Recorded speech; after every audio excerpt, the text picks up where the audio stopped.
Praktisi TV. Ka East West Group of Institution Bangalore, ka khot admission nakamta ka nursing but paramedical course, ka bala ithu da ka Indian Nursing Council, ka buy admission ka badunatam, but she's pa percent ka jinyokam. Pila ru ban apply da ka education loan.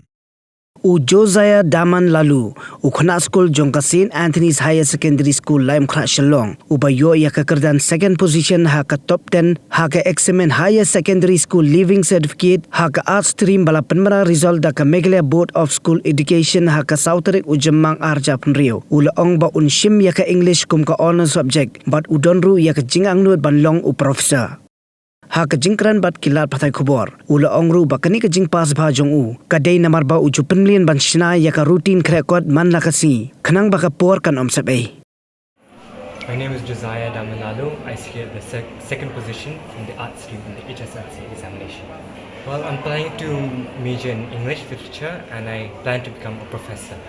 See, I think the biggest misconception that people have is that you have to study for hours at a time, and although that may be true in some cases, I feel like that's not true for everyone.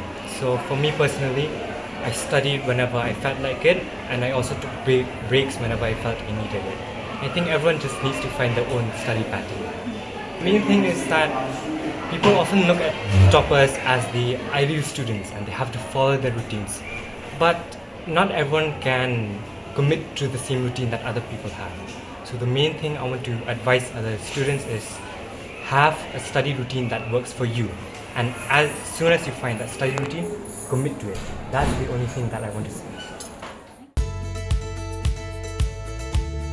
The competition jungi kam judai ka touch lane kam kodyat madiat, they are never our competition. Competition jungi kedai mangi para guest house, para instay, para homestay. Kaya mengisak sedang di email pa jong apa di amba yang penkala no syaka guest house lah neka homestay kan. Por bangi penkala ngi ai kerteng ka orange homestay. Pingi sedang sya neka 4 rooms, tangba neka 4 rooms ni sotho ba mah nomor ni dang kam shu ki rooms ke ni lala ban expand neka dau ka floor jong ki torres kila sedang bon ada ingin salah ban expand jo 4 room at current ni dan kat sandu. Habawan kun kini kita kum mga ngonong mo mga puli for Institute of Hotel Management kun kini ki big companies bawan ship ni kalong big opportunities hingi ki yun bangin yo company ha jaka bangin like shabar bangin tap placement shabar ma ha bangin la dak puli hingi jaka bangin tap shabar ngi la yo ban tap aka state la jong ki tourist ki long la ka jong ka segment ma uba kambet kambiang oleh sa he'll go for touch la ne who want that luxury experience oleh touch. Budget travelers kilai hakim modal tekidan ki middle class ki kwa ban sa ha pem kini ki instay ki tang kata hang la ban res bekam dan jing thot iro yangi